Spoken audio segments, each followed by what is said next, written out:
Live from New Delhi, you're watching DD India Live, India's voice to the world. I'm Abhishek Mahajan, coming up in the next 30 minutes. Voting underway in Bangladesh for the general elections after prolonged political turmoil. 127 million voters to decide the fate of 2034 candidates. Neck-and-neck contest expected between the BNP and the Jamaat alliance. US President Trump says he insisted negotiations with Iran to continue during a meeting with Israeli PM Netanyahu. Once he may take action against Iran if a nuclear deal is not reached. US House lawmakers vote to reject Donald Trump's tariffs on Canadian goods. 6 Republicans join hands with opposition, sweeping aside threat of election consequences. And in ICC Men's T20 World Cup, tournament favourites and co-hosts India to face Namibia in its second group tie in New Delhi.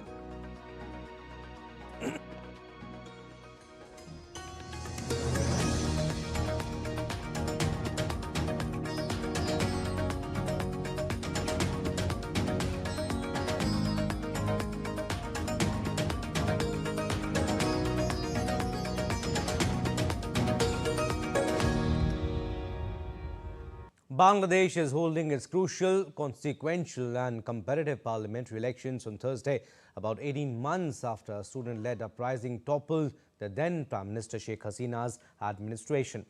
Polling began at 7:30 Dhaka time and will conclude at 4 p.m. Dhaka time without any break at 42,779 centres in 299 constituencies. The main contenders are the Bangladesh Nationalist Party and Jamaat-e-Islami, which are witnessing a tight contest. Polling centres have been placed under tight security with police, Ansar paramilitary and other auxiliary forces deployed to ensure a safe and orderly vote. A clear outcome is seen as crucial for restoring stability in the nation of 135 million people following months of turmoil in 2024 that disrupted major industries, including the garment sector, that Bangladesh is the world's second largest exporter. Results are expected by the afternoon of Saturday, that is February 13th. And US President Donald Trump said on Wednesday that he pressed Israeli Prime Minister Benjamin Netanyahu to continue diplomatic talks with Iran over its nuclear program. The meeting marks the 7th interaction between Trump and Netanyahu since the US leader returned to office. The two leaders spoke behind closed doors for around 3 hours in what Trump described as a very good meeting. In his Truth Social post, Trump highlighted that while nothing definitive was reached, he encouraged continued negotiations with Iran to explore the possibility of a deal. Trump said he told Netanyahu that a deal with Iran would be his preferred outcome. He wrote, "If it can be consummated, that will be a preference. If it cannot, we'll just have to see what the outcome will be." The US President also warned Tehran against rejecting diplomacy again. Trump also addressed regional developments, noting discussions on the situation in Gaza and broader Middle East affairs. Now, the US House of Representatives on Wednesday narrowly backed the measure disapproving of President Trump's tariffs on Canada. Lawmakers voted 219 to 211 in favor of a resolution to terminate Trump's use of a national emergency to put punitive trade measures on Canadian goods, as 6 Republicans joined all but 1 Democrat in favor. It was an important symbolic vote in the chamber where Trump's Republicans hold a slim 218-214 majority. The resolution stands a good chance of passage in the Senate, which has voted twice to block Trump from imposing tariffs on Canada, despite his Republicans holding more seats. However, it is unlikely to become law, as it would take 2/3 majorities in both chambers to overcome an expected Trump veto. Trump warned that any Republican in the House or Senate who voted against the tariffs would seriously suffer the consequences come election time. Donald Trump ordered 25% tariffs on imports from Canada in February last year and in August signed an executive order increasing tariffs on Canadian goods to 35% for all products not covered by the US-Mexico-Canada trade agreement. Moving on, NATO defense ministers will meet at the headquarters in Brussels on Thursday. Continued support for Ukraine will be one of the topics at a meeting of NATO defense ministers in Brussels. The agenda also includes strengthening NATO's deterrence and defense, progress towards the defense spending commitment, and the development of air and missile defense. The ministers will also discuss preparations for the next NATO summit in Ankara, scheduled for July 7 to 8, 2026. A meeting of the Ukraine Defense Contact Group, co-chaired by the United Kingdom and Germany, will also take place on Thursday.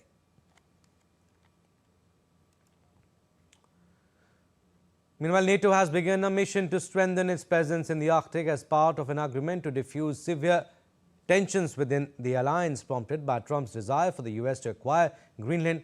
Secretary General Mark Rutte said new mission dubbed Arctic Sentry will coordinate the increasing military presence of NATO allies in the region, including exercises such as Denmark's Arctic Endurance on Greenland.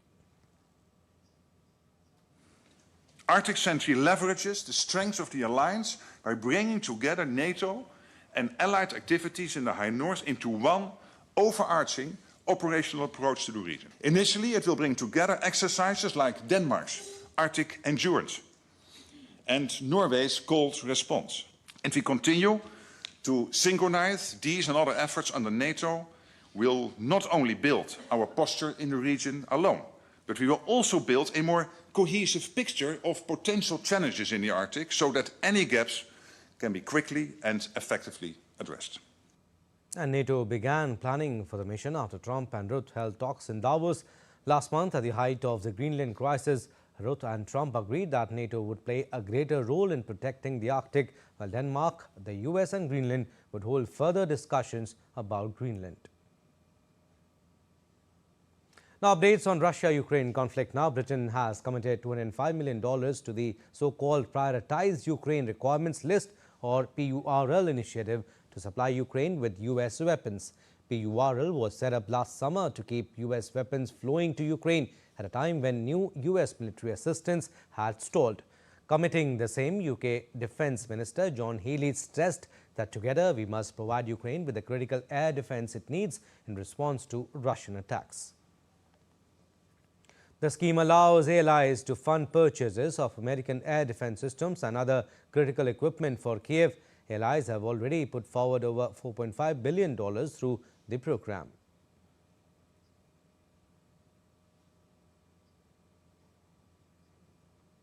Meanwhile, the European Parliament too voted on Wednesday to approve a total of around $107 billion in loan to fund Ukraine's financial needs for 2026 and 27. Two-thirds of the package will be provided to strengthen Ukraine's defense and support procurement of military equipment, while the rest would be delivered as macro financial assistance or budget support through EU's Ukraine facility. President Volodymyr Zelensky has refuted the news reports that he is planning to announce on February 24 a presidential election and referendum on a peace deal with Russia. He made it clear that Ukraine will only hold elections when it has security guarantees in place and a ceasefire with Russia. Zelensky also said that he spoke to French counterpart Emmanuel Macron, who briefed him about a recent visit by a Macron aide to Moscow. A U.S. Attorney General Pam Bondi on Wednesday clashed with Democrats during a tense House Judiciary Committee hearing over the Justice Department's handling of records related to Jeffrey Epstein.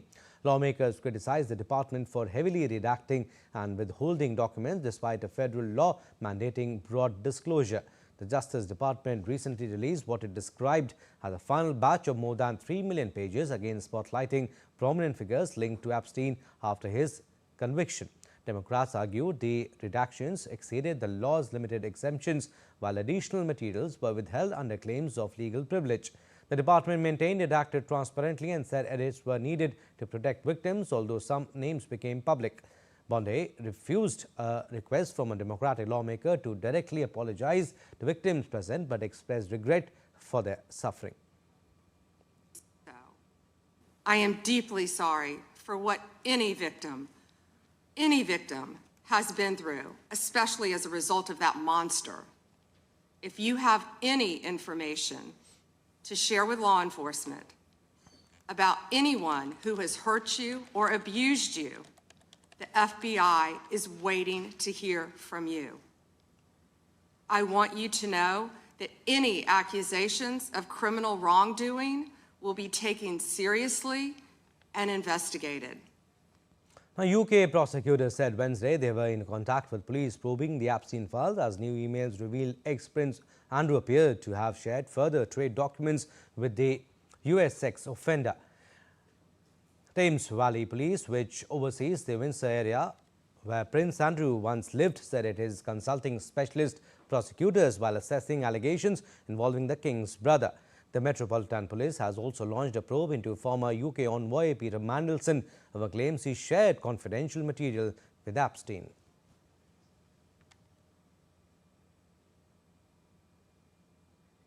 The newly disclosed email suggests Andrew sent Epstein sensitive trade documents related to investment opportunities in Afghanistan during his tenure as trade envoy.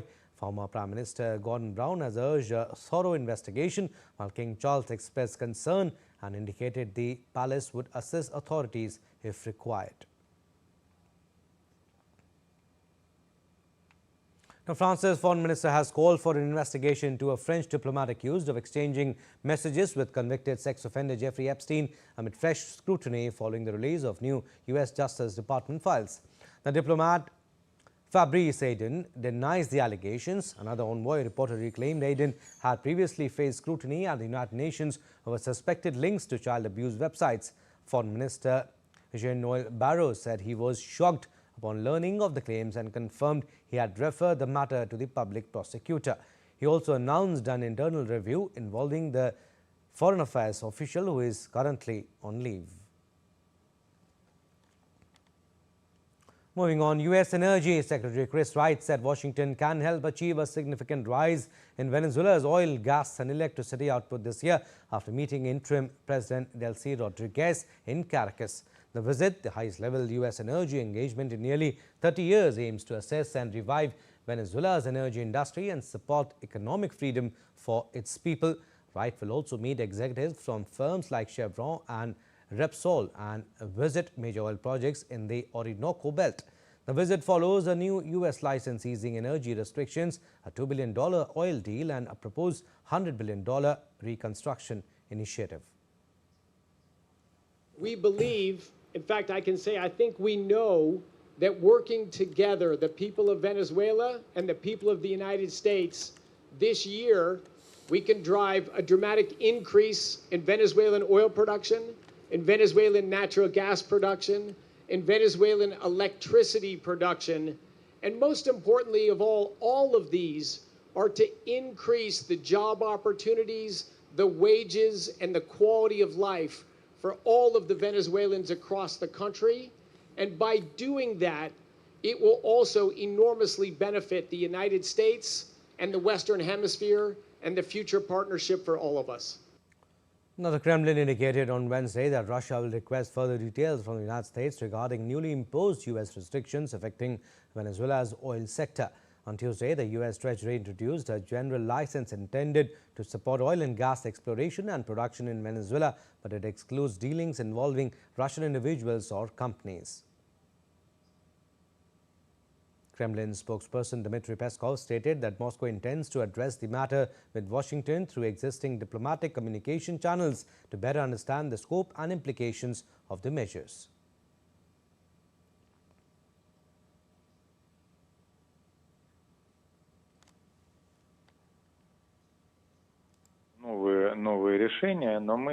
It is a relatively new decision, but we'll certainly use the channels of communication we have with the Americans to clarify the situation. We do indeed have investment in Venezuela, long-term projects, and there's interest both from our Venezuelan partners and from our side. All this is a reason to talk about the situation with the Americans. All right, updates from Argentina now, where massive protests are underway to oppose President Javier Milei's proposed labor reforms that would restrict their right to strike and roll back employment benefits. The protests were staged while senators debated the sweeping overhaul of the nation's rigid labor laws in the Congress. The reforms are seen as an attempt to curb the power of organized labor. They would, among other things, make it easier for businesses to fire employees and reduce severance pay. They would also restrict the ability of labor unions to participate in collective bargaining. Javier Milei, meanwhile, has argued that the reforms are essential to realizing his vision for a free market economy free of cumbersome regulation. He further argued that the changes are necessary to attract investment. Time now for a very short break, but still to come on this edition of DD India Live. India pushes for urgent UN Security Council reforms at UN-AD meet, stresses protecting development agenda. India is all set to host one of the most significant global artificial intelligence gatherings in New Delhi. And CISF Cyclothon 2026 flagged off from Gateway of India to promote unity, fitness and coastal security.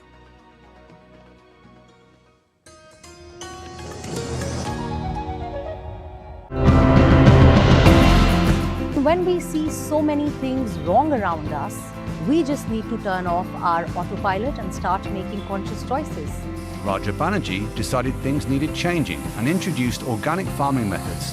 His aim, producing tea in harmony with nature. Control-less is doing it is partnering with the government in using that treated water or the grey water into our data centers that in turn use less of power. Industrial waste is also cleaner, and there's a lot of it. Taiwan has a lot of big industry, in particular semiconductors and petrochemicals, so there's big potential for reuse there. To make the process more efficient, he created an app. The app already shows where the trees are and when they were last watered, so you can also plan a route near your home.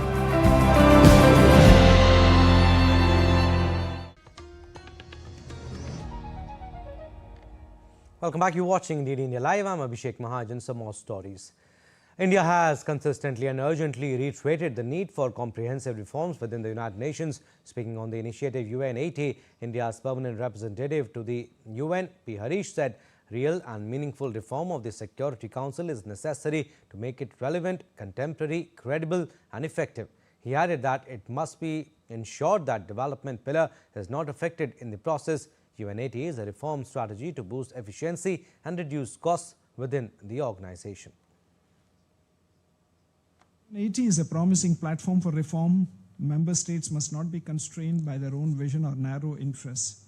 However, the reform must go beyond the revitalization of the General Assembly and cover other organs as well, particularly the UN Security Council. Real and meaningful reform of the Security Council is necessary to make this principal organ relevant, contemporary, credible and effective. In New York, we must see how best we can reclaim some of the committee time and effort for our own focused agenda at our end.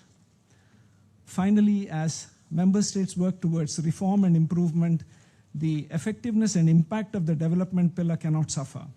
This is critical to countries of the Global South. UN mechanisms and resources that cater to specific development needs must be preserved. Prioritizing peace and security pillar must not lead to either an intended or a benign neglect of the development pillar. The United Nations is marking its 80th anniversary throughout 2025 and into 2026, celebrating 8 decades of promoting peace, human rights and development since its founding in 1945. Centered on the theme Building Our Future Together, the UN-80 initiative highlights efforts to reform and strengthen global cooperation for modern challenges. Now, India is all set to host a major global AI summit in New Delhi, bringing together world leaders, tech experts and innovators. The focus is on responsible, inclusive and ethical use of artificial intelligence for public good. Take a look at this report. India is all set to host one of the most significant global artificial intelligence gatherings in New Delhi, where world leaders, CEOs and tech experts will explore the future of AI and its various aspects. Artificial intelligence is powering breakthroughs in healthcare, education, agriculture and governance. But rising along with the benefits are questions about jobs, fairness, privacy and data protection. Prime Minister Narendra Modi, while speaking at AI Action Summit last year, highlighted the need to establish governance and standards that uphold shared values in AI. Ahead of the AI Impact Summit, Prime Minister Modi also met with several AI startup founders to discuss the emerging technology and future of AI in India. The clarity, the purpose, and the role that they've given each one of us and how we'll all come together to collaborate towards putting India on the pedestal. While most people are still stuck thinking about the role of text-based LLMs and chat, he's really thinking beyond to the role of AI in science, the AI in innovation, and the real transformation that AI is going to bring to our lives. I would say that his visions and the entire team's vision brought the industries back to the innovation, and especially in the era of AI. India's tech ecosystem is booming. Startups and researchers are building tools that could transform everything from climate response to rural education. But experts stress that AI must be fair, ethical, and for everyone. Prime Minister Narendra Modi has emphasized that India is committed to harnessing this technology responsibly to benefit all citizens. India is pushing for global cooperation, ethical frames, and shared standards so that the promise of AI lifts people, not just profits. Akshay Dongre's report for DD India. India remembers Swami Saraswati, a scholar, reformer, and fearless advocate of truth on his birth anniversary today. His life was dedicated to reviving Vedic wisdom and promoting education rooted in character. Let's take a look at this report. Swami Dayanand Saraswati believed that knowledge was the foundation of a strong society. He emphasized that education must not only inform the mind but also refine conduct. Deeply inspired by Vedic principles, he encouraged people to question blind practices and return to rational thought and moral discipline. His message was simple yet powerful. Live truthfully, think independently, and serve society selflessly. He was a pioneer who linked women's empowerment with national progress. Maharshi Dayanand ने अपने दौर में महिलाओं के अधिकारों और उनकी भागीदारी की बात की थी। नई नीतियों के जरिए, ईमानदार कोशिशों के जरिए देश आज अपनी बेटियों को आगे बढ़ा रहा है। In an era driven by speed and ambition, his philosophy places character above convenience and integrity above popularity. Swami Dayanand Saraswati's Jayanti is more than just a remembrance of his birth. It is a reminder that a nation grows stronger when its people choose knowledge over ignorance and values over shortcut. Kriti Vadhera's report for DD India. Sports now. Delhi gears up for a contest that, at least on paper, looks one-sided, but in T20 cricket, nothing is ever guaranteed. India will be keen to put up a more complete performance after a slightly scratchy outing with a bat against the USA on a slow Wankhede surface. The conditions in Delhi are expected to favour stroke makers, and that should excite a powerful Indian batting unit. The likes of Surya Kumar Yadav, Tilak Verma, Ishan Kishan and Hardik Pandya would look to make full use of a better batting track. Namibia, however, have plenty of work to do. They suffered a defeat to the Netherlands at this venue where the batters struggled to build momentum and the bowlers couldn't defend a modest score. Facing India's depth and experience will be a far tougher challenge. This game could also provide India an opportunity to test their bench strength. Now, the mega event CISF Cyclothon 2026 was flagged off from Mumbai's iconic Gateway of India, marking a major nationwide initiative under the theme Vande Mataram. The cyclothon had begun simultaneously from West Bengal and Gujarat, symbolizing India's unity and collective spirit as it travelled along the eastern and western coast of the country. Maharashtra Assembly Speaker, film producer Boni Kapoor, former cricketer Dilip Vengsarkar, CISF Director General Praveen Ranjan and Mumbai Police Commissioner Deven Bharti were prominently present at the launch event. The dignitaries flagged off the cyclists amid enthusiastic participation from citizens, youth, sportspersons and security personnel. The event aimed to spread awareness about coastal security, national unity and fitness while reinforcing the message of patriotism and social responsibility. Well, that's all we have in this edition of DD India Live, but do let us know your thoughts on the news of the day. For those on the go, you can get all the latest news and updates from India and across the world on DD India mobile app. The app is available on both Android and iOS platforms. Scan the QR code on the screen to download now. And we'll be back with more news as it breaks here on DD India. I'm Abhishek Mahajan from All of us here in Delhi. Thanks for watching DD India Live.